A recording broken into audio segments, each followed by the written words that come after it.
కొన్ని సినిమాలు ఎంత బాగున్నా సరైన మార్కెటింగ్ చేయకపోతే ఆడియన్స్కి రీచ్ కావు. పలానా మూవీ వచ్చిందనే సంగతి తెలిసేలోపే థియేటర్ల నుంచి మాయమవ్వాల్సిన పరిస్థితి తలెత్తుతుంది.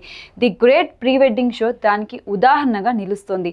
మసూదా ఫేమ్ తిరువీర్ హీరోగా వచ్చిన ఈ ఎంటర్టైనర్కు మంచి పబ్లిక్ టాక్ వచ్చింది.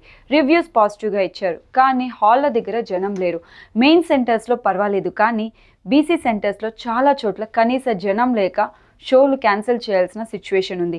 ఇలా జరగడానికి కారణాలు లేకపోలేదు.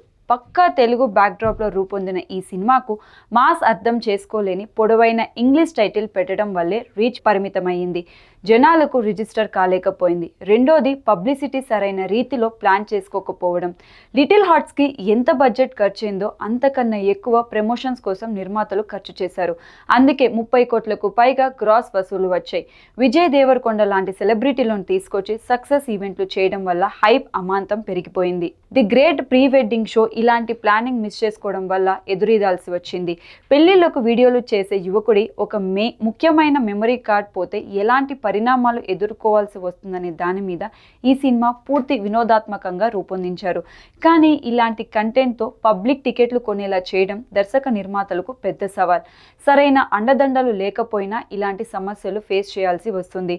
పోటీలో ఉన్న Rashmika Mandanna the girlfriend బృందం నాన్ స్టాప్గా ప్రచారాలు చేయడం వీకెండ్ వసూళ్లకు చాలా ఉపయోగపడింది. ప్రస్తుత పరిస్థితి చూస్తే వీక్ డేస్ అన్ని సినిమాలు నెమ్మదించాయి. చాలా హడావుడి చేసిన ది గర్ల్ ఫ్రెండ్ ఆక్యుపెన్సీలు చెప్పుకోదగ్గ స్థాయిలో పడిపోయాయి.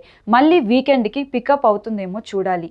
మోహన్ లాల్ కొడుకు నటించిన హారర్ మూవీ డైస్ ఐరీ తెలుగులో ఫ్లాప్ దిశగా నడుస్తుంది. జటాధర ఆల్రెడీ వాష్ అవుట్ అయిపోయగా కొత్త రిలీజ్ల కోసం బయ్యర్లు ఎదురు చూస్తున్నారు. చెప్పుకోవడానికి నవంబర్ 7 అరడజన్లు రిలీజ్లు వచ్చాయి. కానీ ఏవి పట్టుమని 2 వారాలు హౌస్ఫుల్ చేసే కెపాసిటీతో లేకపోవడం వల్ల ఈ సమస్య వచ్చింది.